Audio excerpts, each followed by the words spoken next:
할렐루야. 빛소점 청년부 예배에 오신 여러분을 진심으로 환영합니다. 우리 지금 기도하심으로 예배를 시작하도록 하겠습니다. 기도하겠습니다.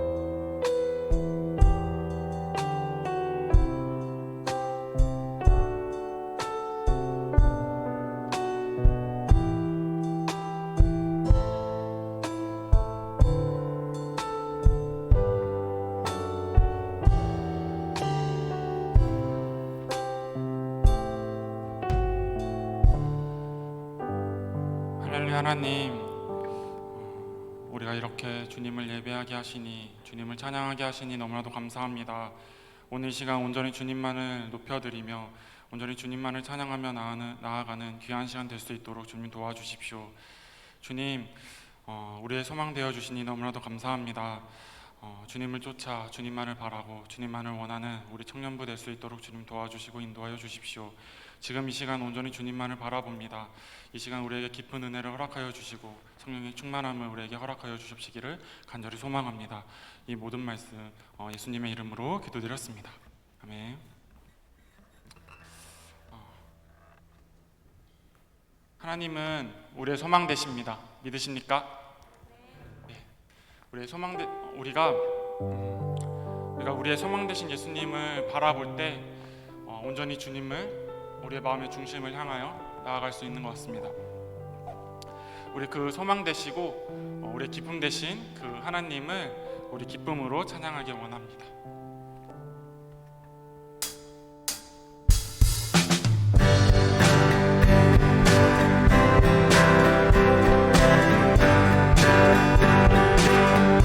예수 열방의 소망, 예수 열방의 소망, 예수 우리의 위로자. 주는 온 땅에 영원한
믿음과 삶을 살아내는 삶을 살아내는 실력이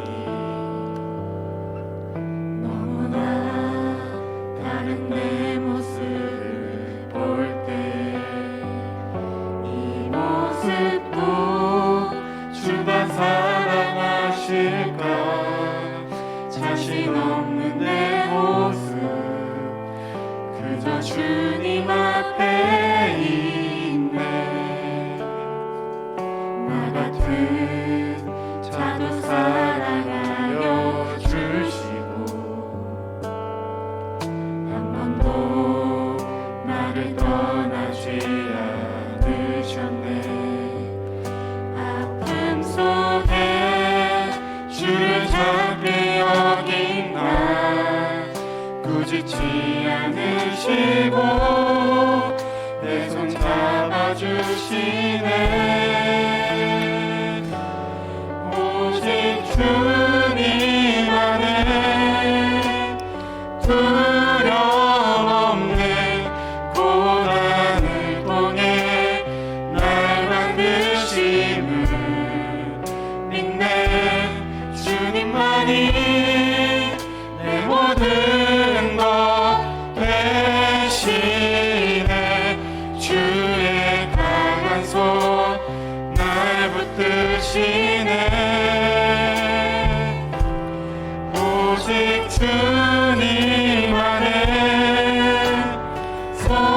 소망인데 내 삶을 통해 영광 받으신 주님만이 내 모든 것 대신에 주의 선하심 나 노래하네 다시 한번 찬양합시다 믿음과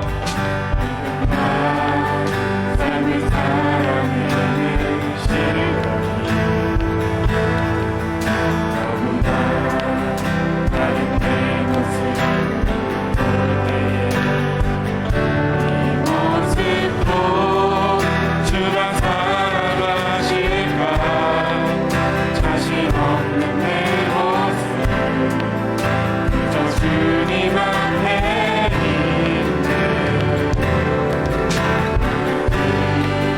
나도 사랑하여 주시고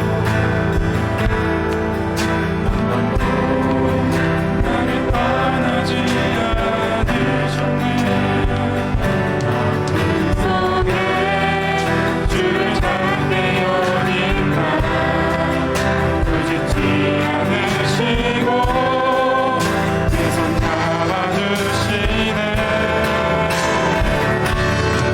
오직 주님 안에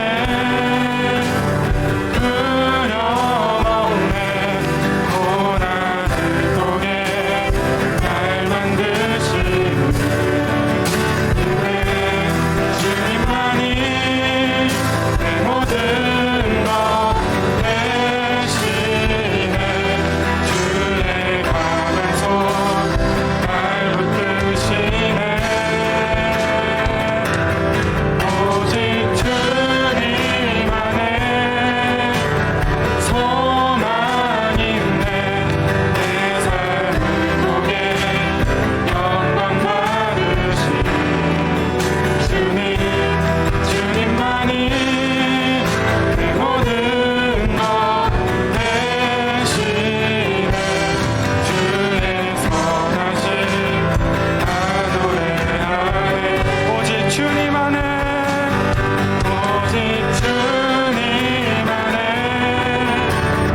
두려움 없네 고난을 통해 날 만드시는 믿네 주님만이 내 모든 것 대신에 주의 강한 손 날 붙드시네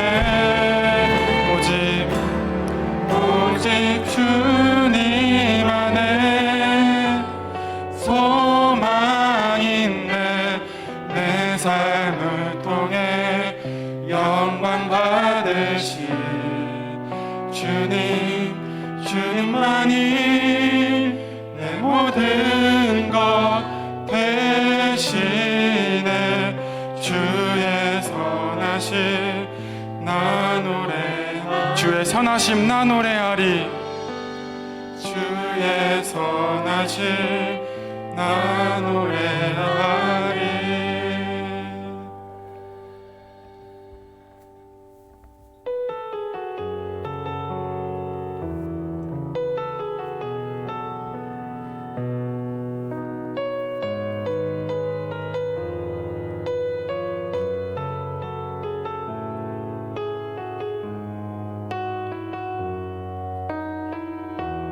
이 세상 살아가는 동안에 세상을 살아가는 동안에 나의 힘을 의지할 수 없으니 기도하고 낙심하지 말 것은 주께서 참 소망이 되시리라. 하나님의 꿈이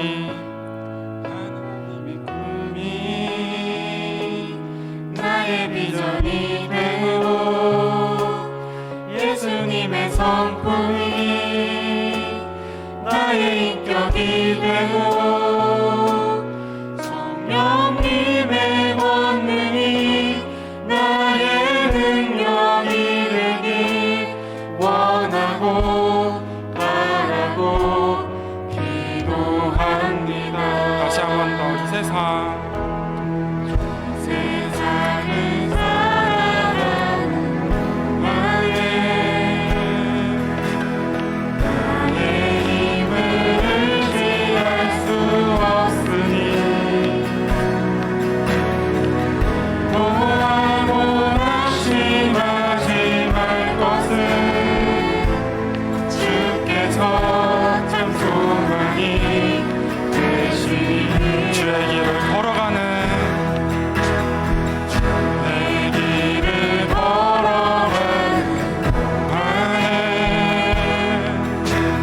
세상이 넌 의지할 수 없으니 사고 낙심하지 말 것은 주께서 참 기쁨이 되시리라. 하나님의 꿈이 나의 비전이 되고 예수님의 성품이 나의 인격이 되고 성령님의 권능이 나의 능력이 되길 원하고 바라고 기도합니다. 하나님의 꿈이 나의 비전이 되고 예수님의 성품이 나의 인격이 되고 성령님의 권능이 나의 능력이 되길 원하고 바라고 하나님의 꿈이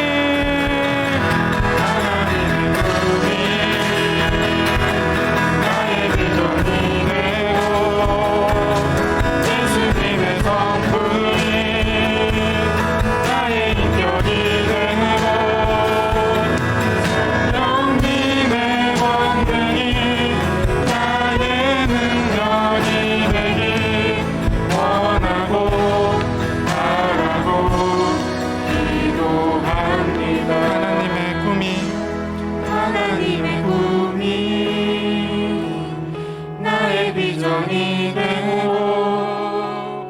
예수님의 성품이 나의 인격이 되고 성령님의 권능이 나의 능력이 되길 원하고 바라고 기도합니다. 원하고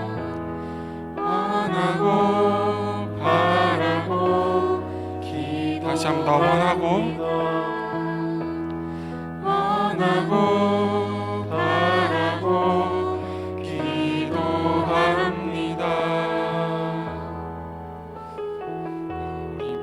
그렇습니다. 우리 지금 이 시간 다 같이 기도하였으면 좋겠습니다. 하나님 우리의 소망 되어 주심에 너무도 감사합니다. 십자가의 그 사랑과 그 부활이 우리의 소망됩니다. 우리가 살아갈 때 주님이 소망될 때 그때 우리가 온전히 주님만을 바라고 주님만을 의지할 때 우리가 올바르게 나아갈 수 있음을 기억합니다. 주님, 내가 다른 것이 아니라 주님만을 바라고 주님만을 의지하게 하시옵소서. 주님을 닮아 하나님의 꿈을 꾸고 예수님의 성품을 닮고 내 안에 성령의 능력을 행하는, 그래서 하나님만의 일하심을 나타내는 우리 청년부가 되게 해달라고 지금 이 시간 다 같이 기도하도록 하겠습니다. 기도하겠습니다.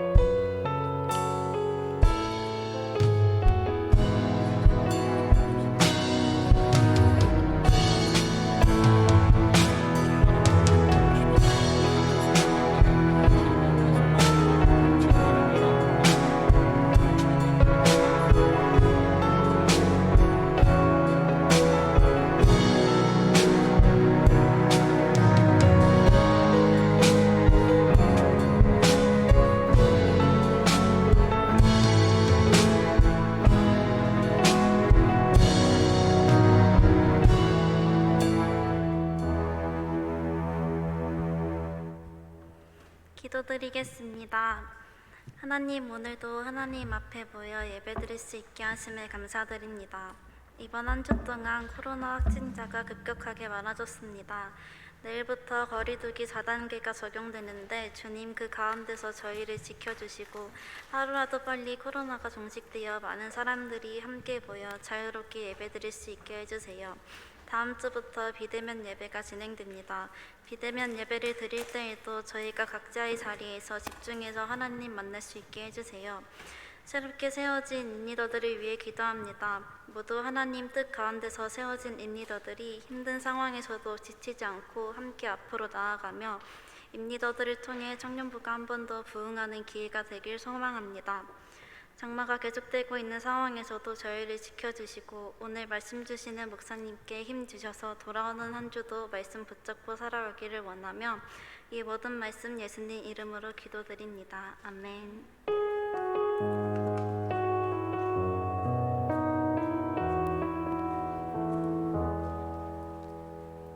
샬롬, 비소차 광고 시작하겠습니다. 예배 시간 안내입니다. 주일 오후 1시 30분에 시작합니다. 다음이요. 2021년 주제 말씀과 표어입니다. 표어는 러브 인사이드, 사랑 안에 거하라. 주제 말씀 다 같이 읽어볼까요? 시작! 하나님이 우리를 사랑하시는 사랑을 우리가 알고 믿었노니 하나님은 사랑이시라. 사랑 안에 거하는 자는 하나님 안에 거하고 하나님도 그의 안에 거하시느니라.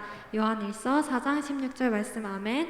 다음입니다. 여름 캠프 안내인데요. 주제는 Like the Star, 별과 같이 빛나리. 날짜는 8월 7일부터 8월 8일 일요일까지입니다. 캠프 주제 말씀 다 같이 읽어보겠습니다. 시작! 지혜 있는 자는 궁창의 빛과 같이 빛날 것이요 많은 사람을 옳은 대로 돌아오게 한 자는 별과 같이 영원토록 빛나리라. 다니엘서 12장 3절 말씀. 아멘. 다음, 고등부 여름 수련회에서 스태프를 모집하고 있습니다. 고등부 수련회 날짜는 7월 29일부터 31일까지고 문의는 고등부 이장임 전도사님께 연락을 주시면 되는데요. 하나님의 마음과 사랑으로 다음 세대를 섬기는 자리에 청년 지체들의 많은 관심을 부탁드립니다. 다음이요. 청년부 SNS 안내입니다. 유튜브 구독해주시고 인스타 팔로우해주세요. 헌금 안내입니다. 헌금하실 때 청년부 땡땡땡 이름 적어주세요. 청년부 말씀 양육입니다. 매주 화요일 오후 9시에 하고 있습니다. 각 그룹 채팅방에 제공되는 줌 링크로 참여하셔서 많은 참여 부탁드립니다. 다음이요. 비대면 7월 목장 모임 안내입니다. 오늘 주일 예배 끝나고 바로 대면 목장 모임이 진행됩니다. 많은 참여 부탁드립니다. 다음이요. 비대면 예배 안내가 좀 중요한데 다음 주부터는 비대면 예배로 전환이 되어서 거리두기 4단계가 풀리기 전까지는 오프라인으로 교회에 나오지 마시고 유튜브로 예배에 참여해 주시면 됩니다. 그래서 목장 모임도 바뀌는데 오늘까지는 예배 직후에 오프라인으로 목장 모임을 하고 다음 주부터는 목자들이 보내는 줌 링크를 타고 들어가셔서 예배 직후에 목장 모임을 줌으로 진행해 주시면 되겠습니다. 다음이요. 네, 모집 안내입니다. 찬양팀은 김민성 목사님께, 엔지니어는 권성은 청년에게 문의 주세요. 다음이요. 생일 이벤트 공지입니다. 7월달에 생일이신 분은 실시간 예배 채팅에 생일이라고 글을 남겨주시면 선물을 드립니다. 네, 다음 축복의 시간입니다. 오늘이래. 장학금 수여자 명단입니다. 신다은, 신소영, 최명호 청년이 장학금을 받습니다. 축하드립니다. 다음 저희가 예배에 오게 한 거에 대해서 모두를 축복하는 시간을 갖도록 하겠습니다.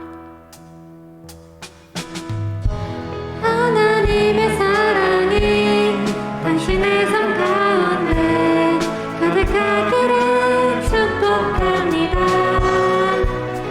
하나님의 은혜가 우리 가운데 가득하게 기도합니다. 가득하게 기도합니다. 가득하게 기도합니다. 축복합니다. 네, 우리 하나님께 봉헌하겠습니다.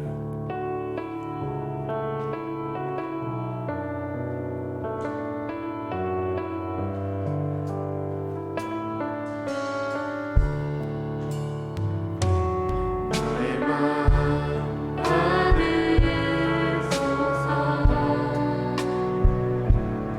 오셔서 주님의 저소 삼으소서. 나의 전부이신 주여 내 맘을 받아주소서. 하나님 아버지, 코로나가 창궐하는 어려운 시국에도 또 하나님을 사모하는 마음과 예배하기 위한 마음으로 주님께 나온 주님의 청년들의 기도와 찬양과 예배를 주님 받아주옵소서. 사회적으로 불안하고 세상에 의지할 곳 없는 이 세대를 주님 긍휼히 여겨 주셔서 힘겨운 현실 속에서도 믿음의 눈을 들어 주님을 바라보게 하시고 우리 각자의 삶을 통하여 주님께만 귀한 영광 올려드리는 축복된 인생들 다 되게 하여 주옵소서.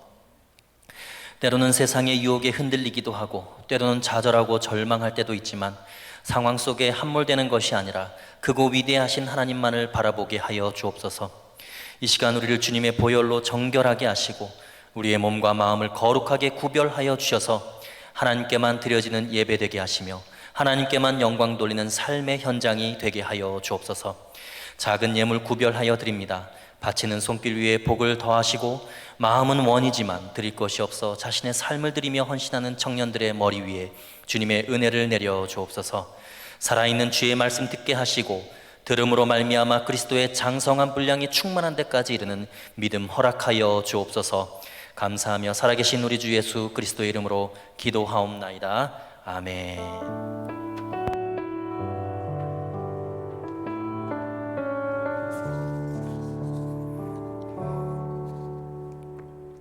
할렐루야. 네, 우리 하나님께 영광의 박수 올려드리겠습니다. 네, 여러분, 우리 임원단에서 광고했듯이 다음 주부터는 전격적으로 비대면 예배를 진행하게 됩니다. 그래서 온라인으로 여러분들 예배 드려주시고, 그리고 예배가 마친 후에 곧바로 목장 모임을 또 진행하게 됩니다. 그래서 목장에 우리 목자들이 줌을 통해서 또 방을 개설해서 여러분들에게 링크를 보내드리면 여러분들이 그 링크로 들어오셔서 함께 목장 모임을 온라인으로 진행해 주시면 감사하겠습니다. 네, 하나님께서 오늘 우리에게 주는 말씀입니다. 로마서 16장 3절에서 4절까지의 말씀인데요, 저와 여러분이 한 목소리로 말씀을 봉독하겠습니다. 시작. 너희는 그리스도 예수 안에서 나의 동역자들인 브리스가와 아굴라에게 문안하라. 그들은 내 목숨을 위하여 자기들의 목까지도 내놓았나니 나뿐 아니라 이방인의 모든 교회도 그들에게 감사하느니라. 아멘. 네, 여러분, 오늘은 이 로마서 강의 마지막 시간입니다. 로마서 16장 이 3절과 4절에 있는 말씀을 통해서 예수 안에서의 동역자라는 제목으로 여러분들과 함께 말씀 나누기를 원합니다. 로마서 전체를 통해서 바울이 말하고 있는 정말 훌륭한 일꾼은 과연 어떤 사람인가? 정말 하나님께, 하나님의 나라를 위해 하나님의 위대한 동역자들, 과연 그런 사람들이 누구인가를 사실 이 로마서 16장 안에 26명의 이 빛나는 이름으로 사도 바울이 기록해 놓고 있습니다. 그 중에 우리가 지난주에 살펴봤던 사람이 바로 베베라고 하는 우리 여성이었죠. 그래서 오늘은 이 브리스가와 아굴라라고 하는 사람들에 대해서 한번 말씀을 나누도록 하겠습니다.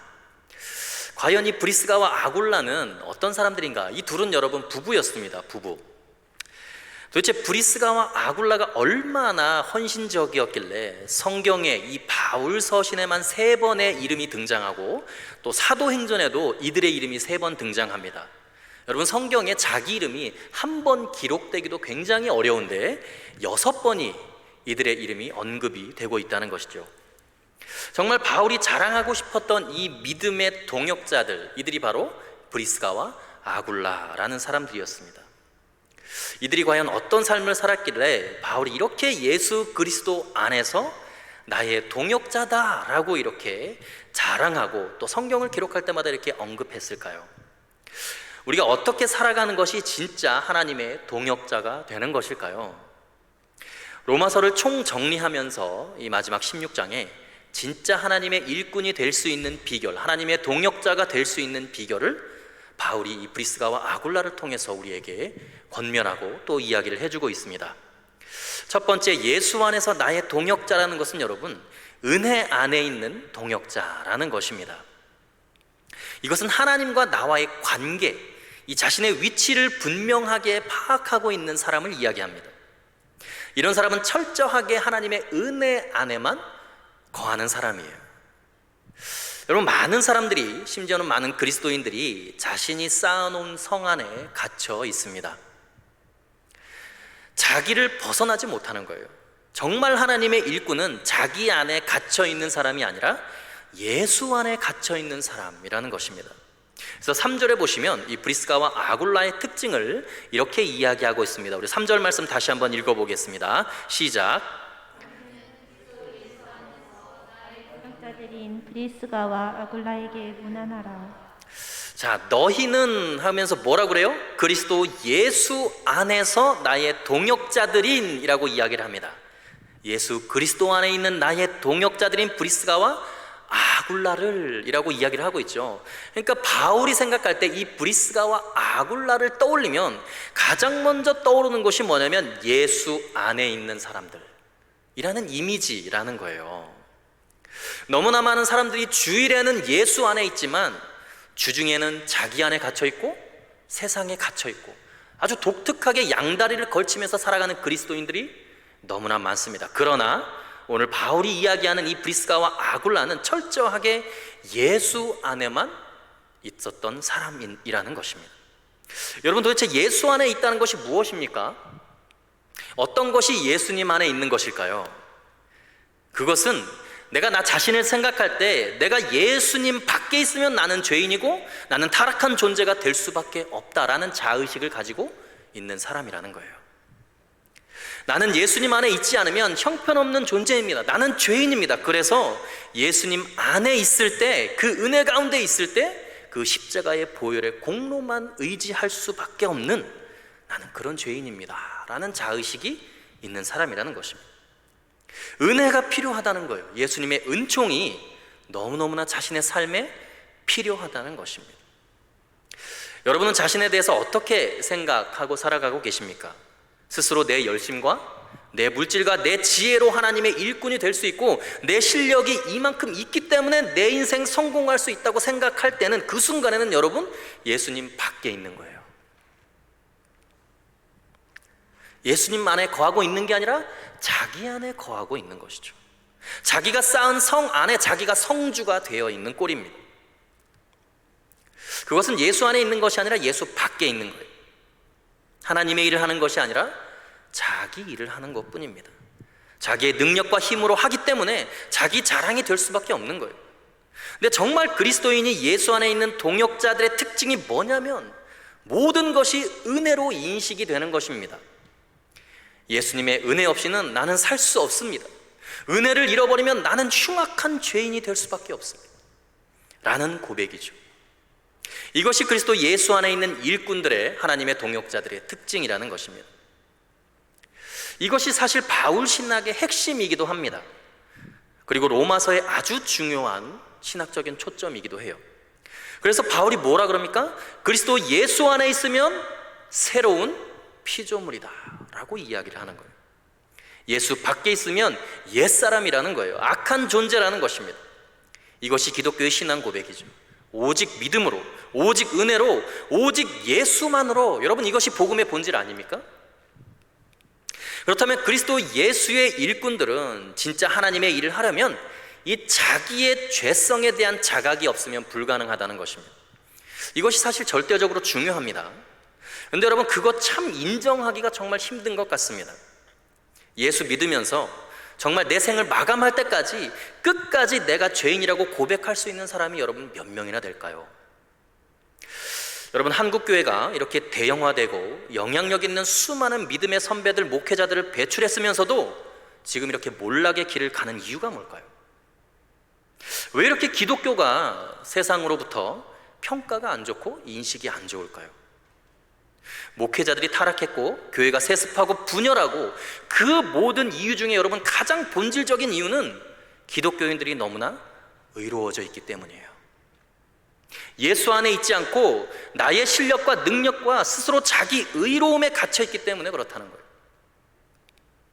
예수의 은혜 안에 있지 않고 예수 밖에 있는 그리스도인들이 너무나 많습니다. 한국교회 역사상 가장 존경받는 목사님 중에 한 분이 바로 여러분 한경직 목사님이십니다. 여러분 이름 한번 들어보셨을 거예요. 제 개인적으로는, 제 생각으로는 그분은 정말 하나님의 일꾼이라고 할 수 있을 것 같습니다. 남다르게 존경을 받고 평생 하나님의 일을 헌신하신 여러분, 그분의 이 비결이 뭘까요? 다른 사람들에게 이렇게 존경받는 이 비결이 뭘까요? 거기에는 이 한경직 목사님만의 아주 특별한 일화가 있기 때문이에요. 한경직 목사님의 신앙의 놀라운 특징은 자기가 스스로 죄인이라는 의식이 철저했던 분입니다. 자신이 씻을 수 없는 죄인이라는 것을 남들도 알고 자기 스스로도 알고 있었던 거예요. 그분이 늘 고백했던 말이 여러분 바로 이 말입니다. 나는 죄인입니다. 이것이 그분의 입에서 나오는 고백이었다는 거예요. 왜냐하면 일제시대 때 많은 그리스도인들과 목회자들이 여러분 순교를 당하고 고문을 당하면서 신사참배를 끝까지 거부했는데 이 한경직 목사님은 신사참배를 했거든요. 하나님 앞에 반역하고 우상에게 절한 죄가 있어요. 그래서 늘 본인이 그 지은 죄가 부끄러운 것을 도저히 자기에게서 떨쳐버릴 수가 없는 거예요. 목회를 하든 목회를 하지 않든 나는 하나님 앞에서 신사참배를 했던 죄인이다 라는 인식이 그분에게는 늘 있었습니다. 그러니까 늘 겸손하고 하나님의 은혜가 필요한 존재로, 하나님의 긍휼이 필요한 존재로, 십자가의 보혈로 씻지 아니하면 내가 신사참배했던 죄를 도저히 씻을 수 없는 그런 연약한 죄인이라는 그 죄의식이 자기 자신을 항상 겸손하게 만들고 겸손하게 교회를 섬기게 했던 거예요. 여러분, 이 시대의 목회자들과 그리스도인들이 교회를 위해서 그리고 하나님을 위해서 이렇게 열심히 헌신하고 이 코로나 전국에도 이렇게 열심히 섬기는데 왜 한국교회는 계속해서 거룩한 영향력을 상실해가고 있을까요? 물론 코로나 때문이기도 하고 그리스도인들이 신앙생활에 집중할 수 있는 여러 가지, 할 수 없는 여러 가지 문화적인 요인, 시대적인 요인이 있기 때문이라고 이야기를 할 수 있겠지만 지금 기독교가 여러분 세상에서 개독교가 된 이유가 뭐냐는 거예요. 제 개인적으로는 이렇게 생각이 듭니다. 이 시대의 목회자들과 그리스도인들이요 정말 큰 죄를 짓지 않아서 그런 것 같아요. 무슨 얘기냐? 헌신하고 수고한 자기의 의가 가득해서 자기 자신의 힘과 능력으로 이루었다고 생각하기 때문에 하나님의 일을 한 것이 아니라 자기 일을 하니까 나중에 하나님의 일까지 다 망쳐버리는 거예요. 차라리 한경집 목사님처럼 신사참배했던 것처럼 역사적으로 하나님 앞에서 큰 죄를 지었더라면 오히려 하나님 안에서 겸손한 죄인으로 살 수 있었을 텐데 죄가 없다고 생각하니까 자기가 의로운 거예요.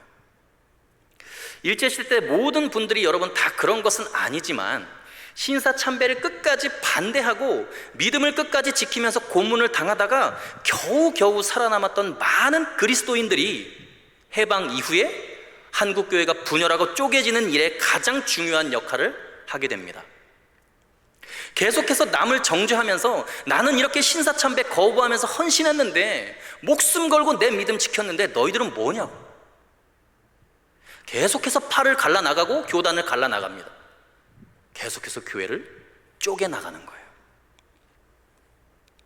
끝까지 신사참배를 하지 않았다는 자기의 의로움 때문에 한국교회와 하나님의 나라를 엉망으로 만듭니다.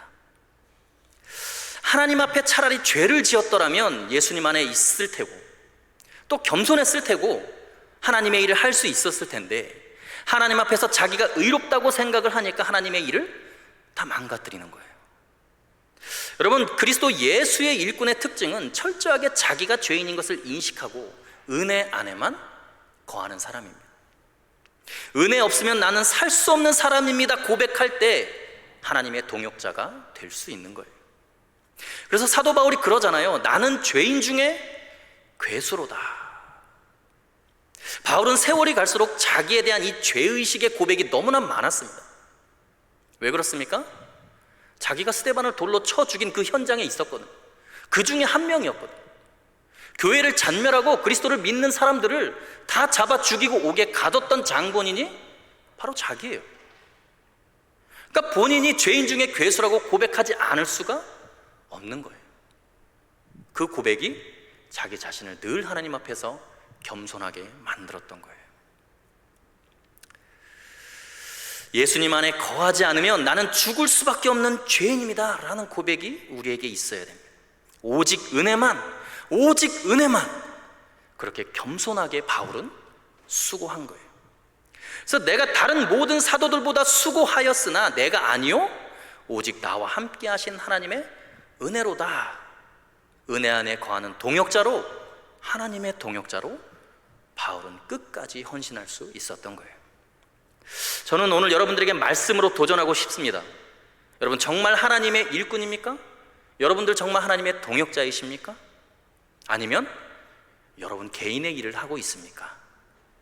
여러분의 마음속에 끊임없이 한순간도 예외 없이 십자가를 붙들지 않고 은혜 없이는 한순간도 살 수 없는 죄인이라는 겸손한 고백이 없다면 우리는 하나님의 일을 하는 것이 아니라 자기의 일을 하고 있는 것입니다. 여러분 그것이 로마서 전체의 메시지예요. 자기 일하는 사람이라는 거예요. 한국교회 많은 크리스천들이 겸손했으면 좋겠습니다. 그리고 은혜 안에 거했으면 좋겠어요. 사실 이렇게 설교하는 저 자신이 가장 큰 걱정입니다. 나중에 목회에 연륜이 쌓이고 목사 경력이 많아지면 그 목회를 빙자해서 하나님의 일을 하는 것이 아니라 제 자신의 일을 할까 봐 그것이 두렵습니다. 나중에 여러분 제가 그렇게 된다면 이 녹화된 설교를 저에게 보내주십시오. 당신 예전에 이렇게 설교했었어. 정신 차리라고. 여러분 우리 모두가 진정으로 그리스도 예수의 은혜 안에 거하게 되길 간절히 소원합니다. 두 번째 그리스도인의 동역자라는 것은 비전 중심의 동역자라는 거예요. 이것은 하나님의 일을 중심으로 해서 사람과의 관계를 맺는 것입니다. 브리스가와 아굴라는 인생을 자기 중심적으로 살지 않았습니다. 철저하게 하나님이 주신 비전과 그 꿈에 따라서 자신의 삶을 던진 사람들이에요. 자, 3절 말씀 다시 한번 읽어보겠습니다. 3절 말씀 시작. 너희는 그리스도 예수 안에서 나의 동역자들인 브리스가와 아굴라에게 문안하라. 여기 보면 나의 동역자들인 브리스가와 아굴라에게 문안하라라고 그랬습니다. 바울이요 여러분 천막 치는 장사를 했어요. 천막 만드는 장사를. 근데 브리스가와 아굴라도 로마에서 온 사람들인데 천막 만드는 장사를 똑같이 하고 있는 거예요. 그 브리스가, 이 브리스길라라는 이 이름은 로마식 이름이에요. 그러면 여러분 이 브리스가와 아굴라는 로마인이고 이방인입니다. 바울은 유대인이에요. 근데 서로 동일하게 천막 치는 장사에 종사하게 되면 여러분 영업상 경쟁자입니까? 동역자입니까? 바로 옆에서 똑같이 천막 치는 장사를 하고 있어요. 동역자예요? 경쟁자예요? 경쟁자죠. 근데 왜 나의 동역자라고 바울이 이야기를 하냐는 거예요. 가만 보니까 브리스가와 아굴라는 천막 장사를 하는 목적이 돈을 벌기 위해서가 아니라 천막 장사로 생계 유지를 하지만 그들의 목적은 뭐예요? 만나는 사람마다 복음을 전하는 거예요. 하나님의 일을 하는 거예요. 하나님 나라를 확장하는 것이 그들의 삶의 목적이고 목표였다는 거예요. 여러분 바울이 천막 장사를 하는 목적이 무엇입니까? 돈을 벌기 위해서요? 바울이? 그렇지 않죠. 하나님의 복음을 전하기 위해서 그 천막 장사는 자신의 생계만을 유지하기 위한 도구였다는 거예요. 바울이 브리스가와 아굴라를 만났더니 로마 사람들인데도 복음의 증인으로 살아가고 있는 거예요. 이방인인데도. 그러니까 같은 직종에 있음에도 경쟁자로 생각하지 않고 누가 더 많이 벌고 누가 더 사업장을 확장하느냐, 그래 경쟁자로 생각하지 않고 바로 복음을 전하는 신앙적인 측면에서 동역자로 바울은 그들을 인식하고 있었다는 거예요. 여러분 바울은 비전 중심으로 인간관계를 맺는 거예요. 하나님께서 나에게 주신 사명 중심으로 관계를 하는 것이지 이 사람이 나에게 얼마나 유익이 되느냐, 이 사람이 나에게 얼마나 잘해주느냐, 나를 어떻게 대하느냐로 인간관계를 하지 않았다는 거예요. 손익계산 따져가면서 인간관계 하는 것이 아닙니다. 하나님의 일꾼, 하나님의 동역자는 여러분 내가 다른 사람으로부터 어떤 대우를 받느냐가 중요한 것이 아니라 지금 내가 이 삶의 현장에서 내가 하나님의 복음을 전할 수 있느냐 없느냐가 중요한 거예요. 비전 중심이지 나를 어떻게 대우하느냐는 여러분 중요하지 않습니다. 그것을 잘 알 수 있는 것이 3절에 이 브리스가와 아굴라라는 표현이에요. 사실 오늘 본문에 기록된 이들의 이름 순서는 여러분 2000년 전엔 있을 수 없는 표현이 지금 기록되어 있는 거예요. 왜 그럴까요? 브리스가와 아굴라라고 할 때 여러분 이 브리스가가 여자일까요? 남자일까요? 여자 이름 같죠? 듣기에도 브리스가, 그죠? 브리스가는 여러분 여자 이름이에요. 아굴라는 남자 이름 같죠? 네, 남자 이름이에요. 여러분 이 당시에 바울 시대 때, 예수님 당시에 이 시대 때는 사실 사람의 수를 셀 때 여자와 어린아이들의 숫자는 세지 않았습니다. 여성분들에게 죄송합니다만, 우리 자매님들에겐 죄송합니다만, 그래서 오병이어의 기적 후에 그 자리에 있었던 사람을 셀 때 여자와 어린아이들을 제외한 장정만 5,000명이라고 기록을 하고 있어요. 그러면 그냥 장정만 5,000명이다 라고 하면 되지 왜 여자와 아이들을 제외한이라는 수식어를 거기다 붙였을까요? 오병이어의 기적을 5,000명 뿐만 아니라 더 많은 사람들이 그 기적을 경험했다라고 표시하고 싶은데 숫자를 기록할 방법이 없는 거예요. 당시에 관습적으로는 이게 불가능하니까. 그래서 여자와 어린아이를 제외한 장정 5,000명만이 오병이어의 기적을 체험했다라고 기록을 하고 있는 거예요. 그러니까 그 당시 이 지금 본문이 기록될 당시의 시대적 배경이 그랬다는 거예요. 그래서 여러분 예를 들어서 사라와 아브라함, 리브가와 이삭, 뭐 라헬과 야곱, 여러분 이런 식의 성경의 표현 보셨습니까? 못 보셨죠? 당시 시대적 배경 때문에 여성의 이름이 남성의 이름보다 먼저 기록되는 것은 여러분 불가능합니다. 근데 정말 놀랍게 오늘 표현해 보면 브리스가와 아굴라라는 표현이 나와요. 왜 그럴까요, 여러분? 바울이 몇 번이나 편지를 쓰면서 꼭 브리스가라는 여성의 이름을 아굴라보다 먼저 기록해요. 여러분 만약에 저 같으면요, 제가 만약에 아굴라였으면 바울에게 엄청 항의했을 거예요. 당신 지금 정신이 있냐고, 시대가 어떤 시대인데 남편이고 가장인 내가 이름이 먼저 나와야죠, 이렇게 이야기했을 거예요. 그런데 여러분 아굴라는 그것에 관심이 없습니다. 왜 그럴까요? 브리스길라가 훨씬 더 똑똑하고 복음의 열정이 넘쳐서 바울이 생각할 때는 여러분 아굴라는 옆에서 그냥 도와주는 정도고 진짜 바울의 동역자는 브리스가, 이 여인이거든요. 그러니까 이 부부를 생각하고 기도를 하거나 편지를 쓸 때 당연히 누구 이름이 먼저 떠오릅니까? 브리스가라는 이름이 먼저 떠오르는 거예요. 근데 아굴라는 자신의 아내가 그렇게 마음껏 하나님의 일을 할 수 있도록 배려해주고 함께 기뻐하면서 함께 섬긴 거예요. 다시 말해서 아굴라가 얼마나 훌륭하냐면 남자와 이 남편의 권위가 중요한 것이 아니고 자기 이름이 뒤로 밀려서 기록될지라도 하나님 나라 일이 더 중요하다는 거예요. 이름이 앞에 있고 뒤에 있고가 무슨 상관이냐. 여러분, 제가 청년부 사역만 지금 6년째 하고 있습니다. 근데 청년들과 사역하다 보면 이 남자 청년들도 대단히 훌륭하지만 정말 헌신된 이 여자 청년들이 더 훌륭하다고 생각될 때가 사실 많아요. 남성분들에겐 죄송하지만, 예를 들어서 정말 교회를 위해서 열심히 헌신했던 여자 청년이 때가 되어서 이제 결혼한다고 남자 청년을 데려와요.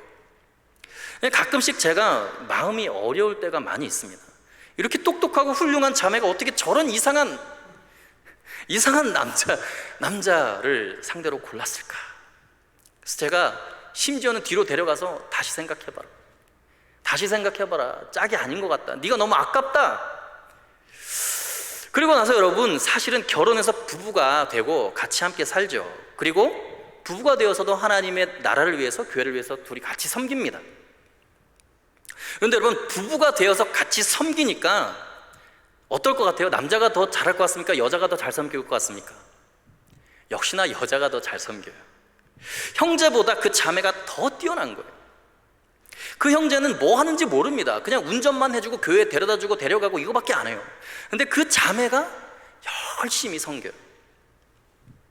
그래서 제가 그 가정을 위해서 기도할 거잖아요. 기도할 때마다 여러분, 그 형제의 이름이 먼저 떠오르는 게 아니라 당연히 열심히 섬기고 뛰어난 그 자매의 이름이 먼저 떠올라요. 그래서 그들의 기도 제목을 놓고 하나님께 기도할 때, 하나님 누구누구 가정에 이런 기도 제목이 있습니다. 하나님, 아이가 생겨야 되겠습니다. 자녀를 주십시오. 기도할 때 그 여자 청년의 이름이 먼저 떠오른다는 걸 제가 느꼈어요. 그래서 바울의 이 심정을 제가 좀 알 것 같아요. 이 바울이 지금 그런 거예요. 근데 정말 중요한 건 뭐냐면, 하나님을 섬기는 데 있어서 내가 어떤 대우를 받느냐가 중요한 게 아니에요. 다른 사람보다 내가 더 인정받고 내가 더 높이 평가받는 거 중요하지 않아요. 여러분, 브리스길라가 앞서고 아굴라가 앞서면 어떻습니까? 하나님의 일을 이루는데 우리 인생의 목적을 둔다면 여러분, 나머지 것들은 다 비본질적인 거래요. 여러분, 이 시대는 희생정신을 잃어버린 시대입니다. 모든 일이 자기 중심적으로 돌아가지 못하면 견디지 못하는 세대가 되어버렸어요. 너무나 많은 아이들이, 청소년들이 자라가면서 자기 중심적인 가치관이 잔뜩 심어져 있어요. 그렇게 되면 앞으로 우리 사회의 가정들도 힘들어지고 미래의 교회들도 힘들고 청년 공동체도 맨날 싸움판이 될 수밖에 없어요. 직장도 마찬가지예요.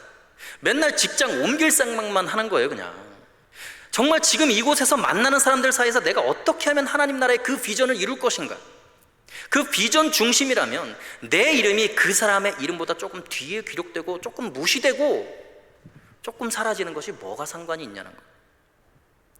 예를 들어서 베드로를 여러분 한번 생각해 보시죠. 베드로는 예수님을 3번이나 부인하고 예수님을 저주하고 떠났습니다. 그리고 부활한 주님을 다시 만나는 그 순간에 자기가 얼마나 큰 실수를 했는지를 처절하게 깨닫는 거예요. 하나님이신 그분의 제자가 될 자격이 나는 없다. 너무나 절망해서 디베라 바닷가에서 물고기나 잡으러 간다고 하고 물고기를 잡고 있었어요. 그런데 갑자기 예수님이 나타나셨습니다. 그 배신자를 예수님이 찾아온 거예요. 자기는 제자가 될 자격이 없다고, 하나님의 일을 할 자격이 없다고 스스로를 생각한 거예요. 놀라운 사실은 주님이 그곳까지 찾아오셔서 요한의 아들 시몬아, 네가 나를 사랑하느냐, 내 양을 먹이라, 내 양을 치라. 그 배신자에게, 예수님을 버리고 떠났던 그 불쌍하고 초라한 베드로에게 다시 사도의 직분을 수여해 주십니다. 다시 사명을 주시는 거예요. 여러분, 그 순간 베드로가 얼마나 눈물이 쏟아져 나왔겠습니까? 얼마나 감격을 했겠어요. 나 같은 이 죄인을 끝까지 포기하지 않으시고 사명을 주신 그 예수님의 뜨거운 사랑, 베드로는 엄청난 감동을 받았을 거예요. 그러면 만약에 여러분이 그 순간 베드로였다면, 그렇게 나를 용서해주고 다시 하나님의 사도로 새로운 사명을 주신다면 여러분은 그 예수님께 뭐라고 대답하시겠어요? 여러분 지금 뭐 다른 거 신경 쓸 겨를이 있겠습니까? 아멘, 주님 감사합니다, 은혜 주셔서 감사합니다, 그래야 되지 않아요? 근데 여러분, 이 베드로의 태도가 어떤 줄 아세요? 옆에 있는 사람을 보는 거예요. 옆에 있는 요한을 보는 거예요.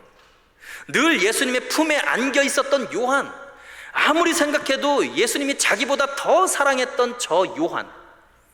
예수님 잠깐만, 그럼 저 인간은 어떻게 될까요? 그 순간 그걸 물어보는 거예요, 예수님께. 여러분, 예수님이 얼마나 기가 막혔겠어요. 아니, 저 사람을 내가 어떻게 대하든 너와 무슨 상관이냐, 너는 그냥 나를 따르라 라는 거예요. 왜 경쟁의식을 갖냐는 거예요. 다른 사람과의 비교의식, 너의 입장 생각하지 말고 비전을 향해서 달려갈 뿐이라는 거예요. 내가 너를 사랑하고 내가 너를 위대하게 쓰겠다고 하시면 너는 너의 할 일을 하면 되지 왜 남과 비교하냐는 거예요. 여러분, 그리스도 예수 안에 있는 동역자들은 그런 사람들입니다. 정말 하나님이 위에서 부르신 상, 그것 하나에만 초점을 맞추고 다른 사람과 비교하지 않고 나에게 맡겨주신 사명 위에서 그냥 달려갈 뿐인 거예요. 예를 들어서 바울이 복음을 전하다가 감옥에 갇히게 됐습니다. 그런데 제자들이 찾아와서 선생님 큰일 났습니다. 아니 왜? 그랬더니 지금 우리와 경쟁 관계에 있었던 그룹에서 바울 선생님이 감옥에 갇힌 걸 알고는 이때 자신들의 세력을 확장하겠다고 여기저기 다니면서 막 복음을 전하고 있어요. 그러니까 바울이 하는 말이 뭐예요? 나는 그로 인해서 기뻐하고 또 기뻐한다. 그러니까 바울의 제자들이 그래요. 아니 그게 무슨 말이에요? 바울이 하는 말이, 그들은 참으로 하든지 시기심으로 하든지 전파되는 것은 그리스도니 이로 인하여 내가 기뻐하고 또 기뻐하노라. 여러분, 전파되는 것이 그리스도라면 내 의견과 내 생각과 내 방법과 달라도 그런 것 때문에 내가 묻히게 되고 무명한 사람이 될지라도 무슨 상관이냐는 거예요. 그리스도의 일꾼은 그리스도의 일을 하는 사람이지 자신의 명예 생각하고 자신의 입장을 생각하는 사람이 아니라는 거예요. 여러분, 교회에서 내가 어떤 대우를 받고 어떻게 인정받느냐가 중요한 게 아닙니다. 내가 하나님을 예배하고 내가 복음을 전할 수 있고 나의 섬김으로 인해서 교회가 하나님의 사명 감당하는 교회가 되면 그것으로 행복한 거예요. 그것이 하나님의 동역자고 그리스도 예수 안에 있는 동역자라는 것입니다. 하나님의 일꾼이 되어야지 나를 위한 일꾼이 되어서는 안 된다는 것입니다. 여러분, 많은 사람들이 교회에 와서 시험 들었다는 말을 많이 합니다. 지난번 교회에서 내가 열심히 섬기다가 리더로 섬기다가 임원으로 섬기다가 시험 들어가지고 지금은 이 빛과 소금교회 청년부 와서 그냥 예배만 드린다고. 교회 안으로 깊숙이 들어가면 꼭 시험에 들게 되어 있다고. 그래서 내가 다른 교회에서 상처받고 왔는데 이 빛과 소금교회 청년부회까지 와서 내가 상처받기 싫으니까 나는 그냥 예배만 드리고 갑니다. 여러분, 시험에 왜 듭니까? 자기 일 하니까 그래요. 자기 일. 하나님의 일을 하는 게 아니라 자기 일을 하니까 그래요. 비전 중심이 아니라서 그래요. 아니, 인정 못 받으면 어떻습니까? 죽을 수밖에 없었던 내가 구원받은 거, 그거 하나만으로도 얼마나 감사한 일이에요. 무엇을 더 바랄 수 있겠습니까? 그냥 주님의 복음이 전파된다면 브리스길라 아굴라 해도 감사하고 아굴라 브리스길라 안 해도 감사한 거예요. 내가 어떤 대우를 받느냐? 내가 얼마나 인정받느냐? 내가 얼마나 많은 걸 소유하느냐? 나에게 얼마나 유익이 있느냐? 여러분, 그게 중요한 게 아니에요. 어떻게 하면 하나님의 꿈인 많은 사람을 도와주고 구원하는 일에 내가 쓰임받을 수 있을까? 이것이 우리 인생의 목적이 되어야 돼요. 여러분, 그 정도 수준의 사람이 되어야 크리스천이에요. 저는 우리 교회 모든 청년들이 정말 비전 중심으로 살았으면 좋겠어요. 사람들에게 대우받고 사람들에게 인정받는 것보다 하나님이 인정하는 사람이 되어야 돼요. 저는 여러분 모두가 비전 중심으로 인생의 가치관이 확 바뀌어서 오직 주님만, 내 자신의 모든 이기심과 교만함 다 내려놓고 주님만 높이는 귀한 청년들 다 되시기를 주의 이름으로 소원합니다. 세 번째는 그리스도의 일꾼은 감사와 감동을 일으키는 동역자예요. 감사의 감동을 일으키는 동역자. 이것은 인간과의 관계 속에서 감사의 마음을 불러일으키는 사람이 되어야 된다는 거예요. 오늘 본문의 4절 말씀 한번 읽어보겠습니다. 4절 말씀 시작. 그들은 내 목숨을 위하여 자기들의 목까지도 내놓았나니 나뿐 아니라 이방인의 모든 교회도 그들에게 감사하느니라. 아멘. 여러분, 여기에 보면 바울이 브리스가와 아굴라에게 감사하는 이유가 나오죠. 왜 그래요? 왜 감사하고 있어요? 바울의 목숨을 위해서 자기들의 목까지도 내놓았다, 이렇게 표현하고 있어요, 바울이. 여러분, 바울 자기를 위해서 그들이 자기 자신들의 목까지 내놓았대요. 여러분, 얼마나 감사하겠어요, 바울이. 근데 그 감사한 마음이 바울에게만 있는 것이 아니고 이방인의 모든 교회에도 이 브리스가와 아굴라의 이름만 들으면 그들이 감사해서 어쩔 줄 모른다는 거예요. 여러분, 진정한 의미의 성공이 뭐라고 생각하십니까? 정말 나 진짜 이 정도면 내가 성공했다. 여러분, 어떤 때 이런 이야기를 할 수 있을까요? 돈을 많이 버는 거예요? 아니면 지식이 많아지는 겁니까? 아니면 권력과 명예가 높아지는 거예요? 많은 거예요? 진정한 의미의 성공이 뭐냐는 거예요. 여러분, 진정한 의미의 인생의 성공은 많은 사람의 마음속에 감사의 씨앗을 많이 뿌려놓은 사람이에요. 그 사람이 성공한 사람이에요. 그래서 그 사람의 이름만 석자만 들어도 눈물이 핑 돌고 그 고마운 청년에게 나의 평생의 은혜를 어떻게 갚아야 될지 모르겠다고 이야기하는 그런 대상이 여러분들이 돼야 돼요. 그게 성공한 거예요, 여러분. 많이 가지고 많이 누리고 떵떵거리는 거, 여러분, 이게 하나님 앞에서 무슨 의미가 있겠습니까? 누군가 여러분의 이름을 불러가면서 하나님께 기도할 때 하나님 감사합니다. 그 청년 때문에, 그 형제 때문에, 그 선배 때문에, 그 자매 때문에 내가 이렇게 은혜로 살게 되었습니다. 저는 갚을 길이 없으니까 하나님께서 갚아주셔서 그 청년의 앞길 잘 되게 해주세요. 눈물 흘리면서 여러분을 위해서 이렇게 기도하는 사람이 있어요? 여러분, 세상에서 가장 어려운 일이면서 동시에 가장 위대한 일이 뭐라고 생각하십니까? 제가 예전에 이 어린 왕자라는 책을 좋아했습니다. 이 생텍쥐베리의 어린 왕자. 여러분들도 한 번쯤은 다 읽어보셨을 거예요. 그런데 거기에 이런 놀라운 이야기가 있어요. 세상에서 가장 어려운 일이 뭔지 아니? 글쎄요, 돈 버는 일, 밥 먹는 일. 세상에서 가장 어려운 일은 사람이 사람의 마음을 얻는 일이란다. 각각의 얼굴만큼 다양한 각양각색의 마음에 순간에도 수만 가지의 생각이 떠오르는데 그 바람 같은 사람의 마음을 머물게 한다는 건 정말 어려운 일이란다.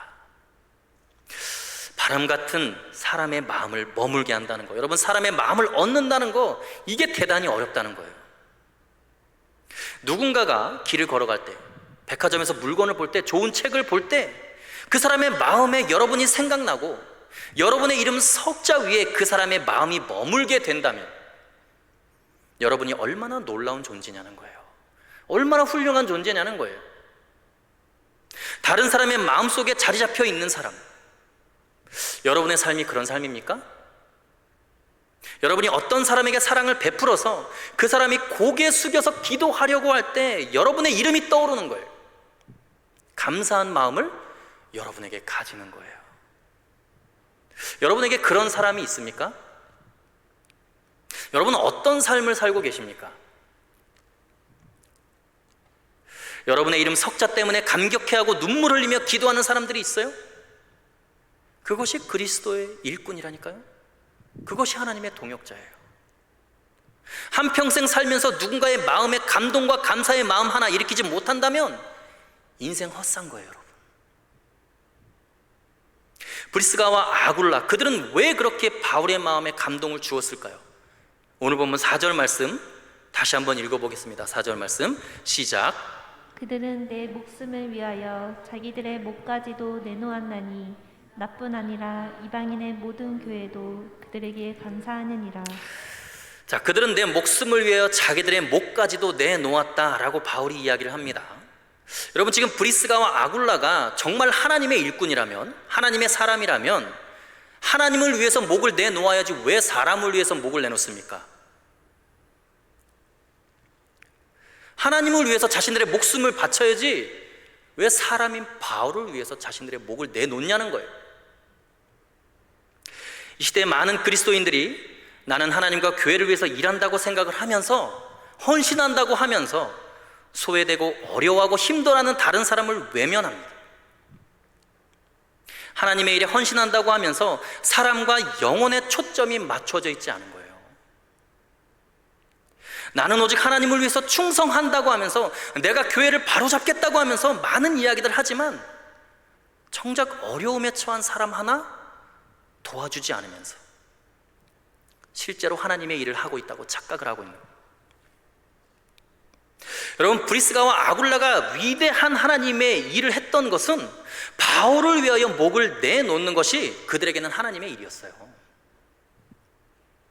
우리들은 하나님의 일을 하고 있다고 생각하는데 주님은 너희 중에 지극히 작은 자에게 한 것이 곧 나에게 한 것이다 라고 말씀하셨어요. 사람들이 예수님께 어느 것이 큰 계명입니까? 물어봤더니 예수님이 그러셨죠. 첫째는 이와 같으니 내 마음을 다하고 목숨을 다하고 뜻을 다하여 주 너의 하나님을 사랑하라. 두 번째 계명도 이와 같으니 내 이웃을 내 자신과 같이 사랑하라. 두 번째 계명도 이와 같으니라고 하는 건 여러분, 하나님을 사랑하는 첫 번째 계명이나 두 번째 내 이웃을 내 몸과 같이 사랑하는 그 계명이나 똑같은 계명이라는 거예요. 다르지 않다는 거예요. 우열이 없다는 거예요. 이 두 가지는 서로 다른 것이 아니라는 거예요. 보이지 않는 하나님 사랑한다고 핑계대지 말라. 너희 중에 지극히 작은 자에게 한 것이 곧 나에게 한 것이다 라고 주님이 말씀하시는 거예요. 그래서 그 계명을 통합해서 내가 너희를 사랑한 것 같이 너희도 서로 사랑하라 라고 마지막 계명을 우리에게 주님이 주셨다는 거예요. 다시 말해서 교회에 가난한 사람들, 힘없는 청년들, 바울처럼 하나님의 일을 감당하는 사람들, 그들을 위해서 목을 내놓는 것이 하나님을 위해서 일하는 거예요. 그것을 분리해서 생각하고 내가 신앙생활을 오래 했고 남들보다 성경 지식이 있고 신앙의 경험이 많다고 다른 사람들 무시하면 그것은 하나님의 일 하는 게 아니라 자기 일 하는 거예요. 하나님의 일을 하는 사람은 다른 사람을 위해서 목을 내놓는 사람이에요. 하나님을 위해서 헌신한다고 하면서 끊임없는 교리 싸움과 교회의 예식과 예산 문제, 사역에 대한 문제를 이야기하면서 정말 불쌍한 사람 한 명도 돌보지 않는다면, 교회로부터 소외되어져 있는 사람에게 관심을 갖지 않는다면 그것이 어떻게 하나님의 일을 한다고 이야기할 수 있겠습니까? 여러분, 우리는 끊임없이 하나님께 기억되는 인물이 되어야 합니다. 사도 바울이 자랑하고 싶어하는 그런 인물이 우리가 되어야 돼요. 여러분들의 이름만 들어도 너무너무나 행복해하는 사람들이 점점 많아져야 돼요. 사실 이렇게 브리스가와 아굴라 같은 사람이 26명이 지금 이 로마서 16장 안에 기록되어져 있어요. 그런데 디모데 후서에 보면 이런 사람도 소개되고 있어요. 구리장색 알렉산더를 잊지 말라라고 이야기를 합니다. 구리 세공업자 알렉산더가 내게 해를 많이 입혔음에 주께서 그 행한 대로 그에게 갚으시리니. 여러분, 사도 바울이 얼마나 속이 탔으면 성경에 이렇게 기록을 해놨어요. 여러분은 어떠세요? 여러분 이름이 다른 사람들에게 알렉산더와 같은 사람으로 남아 있습니까? 아니면 브리스가와 아굴라 같은 사람처럼 남아 있습니까? 제2대 유엔 사무총장을 지낸 한마 슐트라는 분이 계세요. 이분은 세계의 분쟁을 해결하기 위해서 목숨을 바쳐서 일했던 분이고요, 유엔의 위상을 높인 분입니다. 사실 이분 때문에 유엔이 세계 분쟁을 해결하는 가장 위대한 기구라는 위상을 가지게 된 거예요. 그런데 이분이 세계 분쟁을 해결하려고 다니다가 중앙아프리카에서 비행기 추락사고로 숨지게 됩니다. 그래서 그의 유품을 찾는데 손가방이 하나 조그만 게 발견이 되고 성경책과 그리스도를 본받아 라고 하는 기독교 고전책이 하나 발견이 돼요. 그리고 이분의 유품 중에는 마틴 부버의 나와 너라는 유명한 그 책이 발견이 됩니다. 근데 그 책을 이분이 이렇게 번역을 하고 있었던 거예요, 당시에. 그러니까 그 책의 내용이 인간을 이것저것 물건으로 대하지 말고 너와 나 인격으로 대하라는 아주 복음적인 가치가 담겨져 있는 책이에요. 그리고 이분의 일기 속에는 하나님을 위한 헌신에 대한 많은 이분의 고백들과 내용들이 기록되어져 있어요. 이분이 1920년 죽기 며칠 전에 쓴 일기에 이렇게 기록되어 있습니다. 주님의 음성을 들을 수 있도록 겸손한 마음을 주소서. 주님을 섬길 수 있도록 사랑을 더하여 주소서. 주 안에 살 수 있도록 믿음을 주소서. 나를 위하여 몸 바치신 주님, 저도 주님께 아멘으로 대답하겠나이다. 주님 안에 있으려고, 그 은혜 안에 머물려고 혼신의 힘을 다했던 분이에요. 그분이 한 말 중에 가장 유명한 말은 바로 이런 말입니다.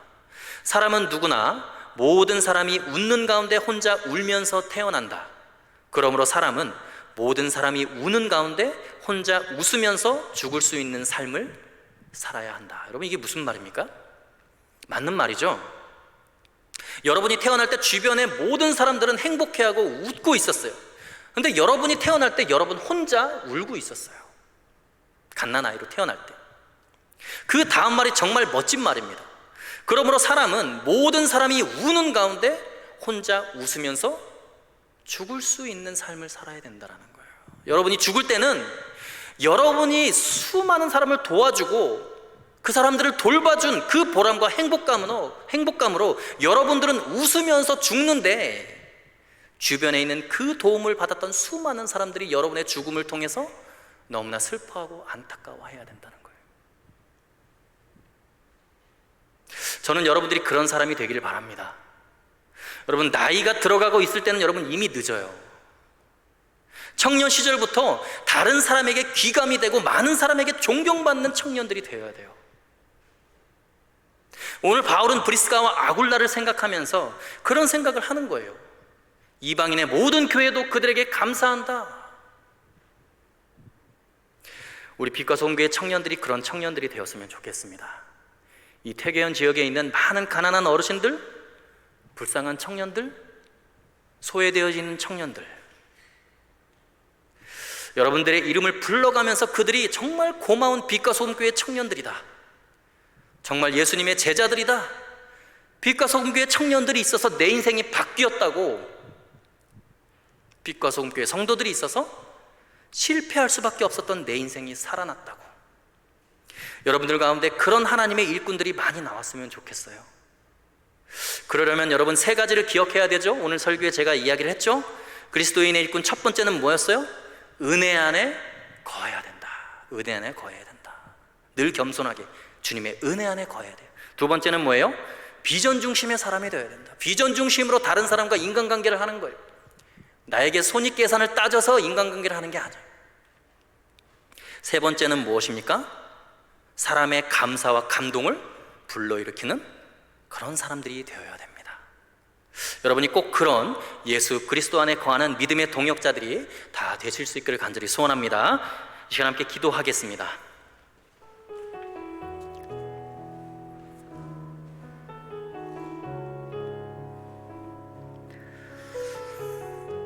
이 시간 기도하실 때에 그렇게 기도했으면 좋겠습니다. 하나님 아버지, 하나님, 그동안 우리가 인생을 살아오면서 나의 힘으로, 나의 지식으로, 나의 소유로 내 인생을 이끌어갈 수 있다라고 생각했던 하나님 그 자만과 교만을 내려놓게 하여 주옵소서. 하나님, 늘 은혜 안에 거하는 청년들 되게 하여 주옵소서. 주님 안에 거하지 않으면 나는 흉악한 죄인입니다. 나의 옛사람이 살아나지 않도록 하나님 늘 은혜 안에 거하는 그런 그리스도인 될 수 있도록 하나님 우리를 축복하여 주옵소서. 하나님, 나의 야망이 아닌 하나님의 비전 중심의 삶을 살게 되기를 주님 소망합니다. 하나님, 나에게 맡겨주신 사명 따라서 사는 인생 되게 하여 주옵소서. 그리고 다른 사람에게 감사와 감동을 불러일으키는 그런 존경받는 크리스천 청년들 다 되게 해달라고 이 시간 자기 자신을 주님 손에 올려드리며 함께 합심하여 동성으로 기도하며 나갑니다. 살아계신 아버지 하나님 역사하여 주옵소서. 거룩하신 아버지 하나님 역사하여 주옵소서. 하나님, 은혜 안에만 거하는 주님의 귀한 청년들 되게 하여 주옵소서. 하나님, 야망이 아닌 하나님의 비전 중심의 삶을 살게 되기를 주님 소망합니다. 하나님, 다른 사람들에게 감사와 감동을 불러일으키는 그런 청년들 되게 하여 주옵소서. 하나님, 내 인생 내가 이끌어갈 수 있다고 생각했던 교만함을 내려놓고 하나님, 나의 인생 가운데 주인 되어주시며 나의 인생을 직접 설계하시고 디자인하시는 분이 예수 그리스도이심을 시간 고백하게 하여 주옵소서. 하나님, 다른 모든 사람들을 나보다 낮게 여기며 하나님 아버지, 다른 사람들을 돌보고 하나님, 소외되어져 있는 다른 사람들을 예수 그리스도의 사랑으로 살피며 하나님, 그들에게 귀감을 불러일으키는 청년들 다 되게 하여 주셔서 하나님, 말씀 중심으로 살아가며 하나님께 주시는 꿈과 비전으로 자신의 삶을 귀하게 주님께 헌신하는 청년들 될 수 있도록 하나님 인도하시고 역사하여 주옵소서. 이 시간 다시 한번 기도할 때에 하나님, 코로나로 인하여 하나님 이제 막 시작하려고 하는 목장 모임, 하나님, 여러 가지 위축될 수밖에 없는 환경 가운데 놓여 있습니다. 그러나 하나님, 우리에게 믿음 주시고 코로나까지도 담대하게 이겨낼 수 있는 그 신앙 허락하여 주셔서 하나님, 그리스도인의 교제를 통하여, 청년들의 교제를 통하여 더 풍성한 믿음과 더 큰 은혜를 내려 주옵소서. 아버지 하나님, 다음 주부터는 비대면으로 예배를 드리고 비대면으로 목장 모임을 하게 됩니다. 하나님 아버지, 온라인 가운데도 주님 임하여 주셔서 하나님, 대면으로 하는 모임보다 비록 온라인이지만 더욱더 풍성한 주님의 은혜 누릴 수 있는 모임 될 수 있도록 하나님 인도하여 달라고 이 시간 이후에 있는 목장 모임과 다음 주에 예배를 주님 손에 올려드리며 함께 이 시간 합심하여 기도하며 나갑시다. 살아계신 아버지 하나님, 역사하여 주옵소서. 하나님, 코로나 때문에 여러 가지 위협적인 마음이 느껴지고 하나님, 두려움 가운데 우리가 놓여 있지만 그러나 아버지 하나님, 담대한 믿음으로 그 모든 것들을 극복하며 하나님 아버지, 우리의 모임과 아버지 하나님, 우리의 온라인 예배 가운데 주님 은혜의 은혜를 더하여 주시고 하나님, 지금의 이해보다 더 큰 은혜를 허락하여 주셔서 하나님께서 하늘에 준비하신 그 은혜로 말미암아 더욱더 풍성한 은혜를 누릴 수 있는 예배와 모임 될 수 있도록 아버지 인도하여 주옵소서. 하나님 아버지, 이 시간 이후에 목장 모임 가운데 하나님 안전으로 지켜주시고 주님께서 보호하여 주셔서 하나님 아버지, 풍성한 은혜 나눌 수 있는 귀한 모임 될 수 있도록 인도하여 주옵소서. 아버지 하나님, 모임 가운데 예수의 말씀을 통하여 더욱더 우리 믿음이 살아나며 우리의 신앙이 주님 안에서 회복될 수 있는 모임 될 수 있도록 아버지 인도하여 주옵소서.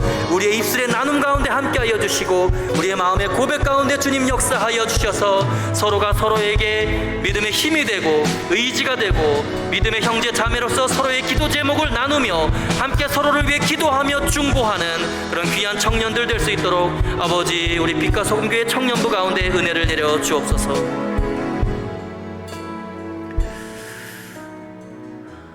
살아계신 하나님 아버지, 그 무엇보다도 주님의 은혜가 없이는 한순간도 살아갈 수 없는 연약한 존재임을 주님 앞에 고백할 수 있는 겸손함을 허락하여 주옵소서. 하나님 아버지, 날마다 주의 말씀 붙잡고 우리의 믿음과 신앙은 주님 앞에 더 크게 성장하지만 하나님, 바울의 고백처럼 나는 죄인 중에 괴수라고 고백할 수 있는 그런 우리 가운데 있는 죄의식을 느끼게 하시고 그것으로 말미암아 우리가 좌절하고 무너지는 것이 아니라 주의 말씀 붙들고 은혜 안에 거하는 주님의 축복된 인생들 살아갈 수 있도록 아버지 역사하여 주옵소서.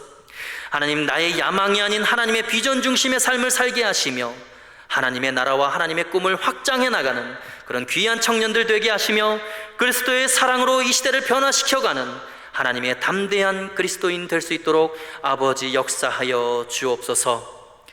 이제는 우리 구주 예수 그리스도의 은혜와 하나님 아버지의 크신 사랑하심과 성령님의 감화 감동 교통 충만 위로 인도하심이 은혜 안에만 거하는 예수님의 귀한 청년들 되기를 소원합니다. 나의 야망이 아닌 하나님의 비전 중심의 삶이 되기를 소원합니다. 다른 사람들에게 감사와 감동을 불러일으키는 위대한 크리스천 청년들 되기를 소원합니다. 믿음으로 결단하며 삶의 현장으로 나아가는 살아가는 빛과 소금교회 모든 청년들 머리 위에, 그리고 다시 시작하는 목장 모임 위에 이제로부터 영원까지 함께 하시기를 간절히 축원하옵나이다. 아멘.